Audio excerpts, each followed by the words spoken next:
सबसे पहले हम definition of oral hypoglycaemic agents के बारे में समझ लेते हैं। Oral hypoglycaemic agents are the drugs और medicines that helps to lower blood glucose level और blood sugar level in the body. अगर हम बात करें इसके डेफिनेशन की, सो ओरल हाइपोग्लाइसेमिक एजेंट्स ऐसे ड्रग्स होते हैं, ऐसे मेडिसिन होते हैं जो हमारे बॉडी के अंदर ब्लड ग्लूकोज लेवल या फिर ब्लड शुगर लेवल को लो करने का काम करते हैं, कम करने का काम करते हैं।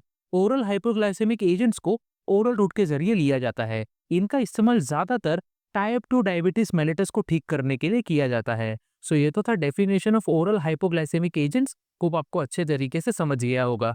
नेक्स्ट हम classification of oral hypoglycaemic agents के बारे में समझ लेते हैं। अगर हम बात करें इसके क्लासिफिकेशन की, so oral hypoglycaemic agents total 7 main parts में क्लासीफाई होते हैं।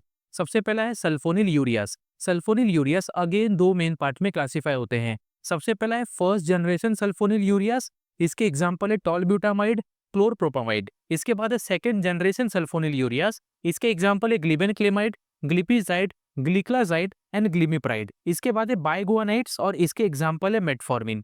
इसके बाद है मैग्लिटिनाइड्स और इसके एग्जाम्पल है रेपाग्लिनाइड एंड नेटाग्लिनाइड। इसके बाद है थायाजोलिडिन डायोन्स और इसके एग्जाम्पल है रोजीग्लिटाजोन एंड पायोग्लिटाजोन। इसके बाद है अल्फा ग्लूकोसिडेस इनिबिटर्स और इसके एग्जाम्पल है अकारबोस, मेग्लिटोल एंड वोग्लिबोस। इसके बाद है DPP4 इनिबिटर्स और इसके एग्जाम्पल है sitagliptin, vildagliptin and linagliptin. Last है SGLT2 इनिबिटर्स। इसके एग्जाम्पल है एम्पाग्लिफ्लोजिन, डेपाग्लिफ्लोजिन एंड कैनाग्लिफ्लोजिन। सो ये तो था classification of oral hypoglycaemic agents. Hope आपको अच्छे तरीके से समझ गया होगा। नेक्स्ट हम pharmacological actions of oral hypoglycaemic agents के बारे में समझ लेते हैं, यानी कि ओरल हाइपोग्लाइसेमिक एजेंट्स हमारे बॉडी के अंदर किस तरीके से अपना एक्शन दिखाते हैं, इसके बारे में समझ लेते हैं। सबसे पहला है sulphonylureas. Sulphonylureas like tolbutamide and glipizide stimulate insulin release from pancreatic beta cells by blocking potassium channel, leading to increased insulin secretion by these blood glucose level decrease। Sulphonylureas जैसे कि tolbutamide and glipizide हमारे body के अंदर potassium channel को block करते हैं and pancreatic beta cells को stimulate करते हैं। जैसे ही पेनक्रियाटिक बीटा सेल स्टिमुलेट होते हैं, वैसे ही इंसुलिन का जो प्रोडक्शन होता है वो काफ़ी ज़्यादा इंक्रीज हो जाता है, इंसुलिन का सिक्रीशन काफ़ी ज़्यादा इंक्रीज हो जाता है और इसी की वजह से हमारे ब्लड के अंदर ग्लूकोज का लेवल डिक्रीज होना चालू हो जाता है। नेक्स्ट है biguanides. Metformin decreases hepatic glucose production, increases insulin sensitivity and improves glucose use by muscles, thereby lowering the blood glucose level। Metformin हमारे बॉडी के अंदर हिपैटिक ग्लूकोज प्रोडक्शन को डिक्रीज करता है एंड इंसुलिन के सेंसिटिविटी को increase करता है और इसी की वजह से जो भी ग्लूकोज हमारे ब्लड के अंदर मौजूद होते हैं, हमारे बॉडी के जो मसल्स होते हैं इसी ग्लूकोज को अच्छे तरीके से यूज कर लेते हैं, जिसकी वजह से हमारे ब्लड के अंदर जो ग्लूकोज लेवल है वो धीरे धीरे कम होना चालू हो जाता है, धीरे धीरे लो होना चालू हो जाता है। सो ये तो था pharmacological actions of oral hypoglycaemic agents.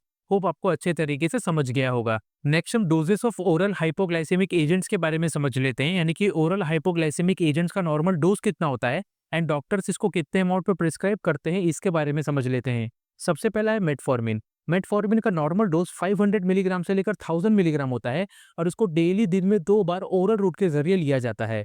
इसके बाद है ग्लिमिप्राइड। ग्लिमिप्राइड का नॉर्मल डोज 1 मिलीग्राम से लेकर 4 मिलीग्राम होता है, जिसको डेली दिन में 1 बार ओरल रूट के जरिए लिया जाता है। इसके बाद है ग्लिक्लाजाइड। इसका नॉर्मल डोज है 40 मिलीग्राम से लेकर 320 मिलीग्राम, जिसको ओरल रूट के जरिए डेली दिन में 1 या 2 बार लिया जाता है।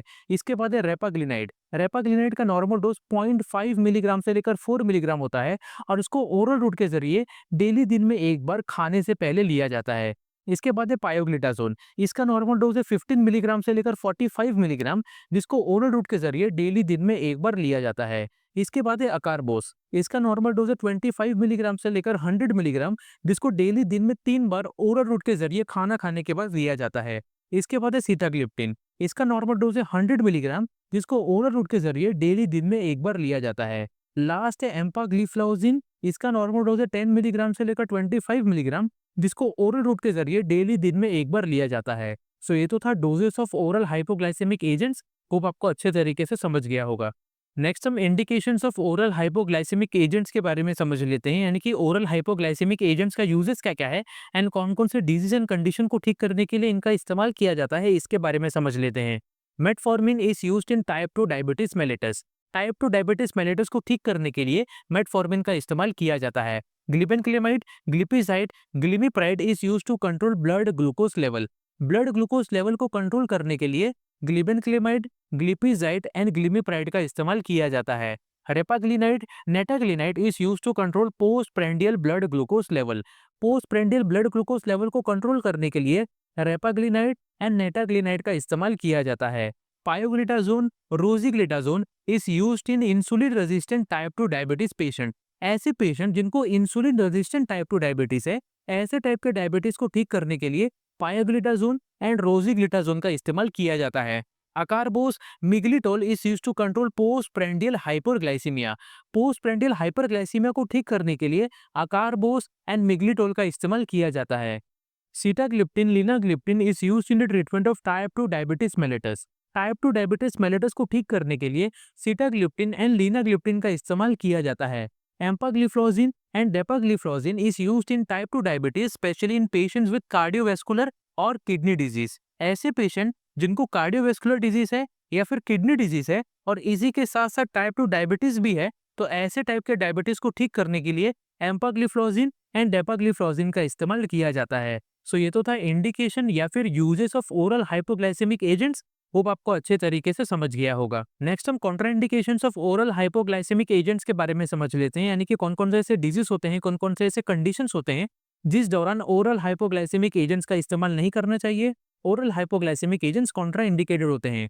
सबसे पहला है सीवियर किडनी फेलियर। अगर किसी पेशेंट का किडनी फेल हो चुका है तो ऐसे कंडीशन में कभी भी ओरल हाइपोग्लाइसेमिक एजेंट्स का इस्तेमाल नहीं करना चाहिए। इसके बाद है लिवर डिजीज। अगर किसी पेशेंट को लिवर डिजीज है तो ऐसे कंडीशन में भी ओरल हाइपोग्लाइसेमिक एजेंट्स कॉन्ट्राइंडिकेटेड होते हैं। इसके बाद है हार्ट फेलियर। अगर किसी पेशेंट का हार्ट फेल हो चुका है तो ऐसे टाइम पर भी ओरल हाइपोग्लाइसेमिक एजेंट्स का इस्तेमाल नहीं करना चाहिए। इसके बाद है सीवियर गैस्ट्रो इंटेस्टिनल डिसऑर्डर्स। अगर किसी पेशेंट को काफी ज्यादा सीवियर गैस्ट्रो इंटेस्टिनल डिसऑर्डर है तो ऐसे कंडीशन में भी ओरल हाइपोग्लाइसेमिक एजेंट्स का इस्तेमाल नहीं करना चाहिए। इसके बाद है प्रेगनेंसी। अगर कोई फीमेल पेशेंट प्रेग्नेंट है तो प्रेगनेंसी के दौरान सल्फोनिल यूरियास एंड SGLT2 इनिबिटर्स का इस्तेमाल नहीं करना चाहिए। इसके बाद है हिस्ट्री ऑफ पेनिक्रियाटिस। अगर किसी पेशेंट को हिस्ट्री ऑफ पेनिक्रियाटिस है, यानी कि अगर किसी पेशेंट को पेनिक्रियाटिस डिजीज रह चुका है, तो ऐसे कंडीशन में भी ओरल हाइपोग्लाइसेमिक एजेंट्स का इस्तेमाल नहीं करना चाहिए। सो ये तो था contraindications of oral hypoglycaemic agents. Hope आपको अच्छे तरीके से समझ गया होगा। सो यहाँ पर ओरल हाइपोग्लाइसेमिक एजेंट्स चैप्टर अच्छे तरीके से खत्म होता है। अगर आपको किसी भी टाइप का क्वेश्चन या फिर डाउट है तो आप हमें कमेंट बॉक्स में पूछ सकते हैं।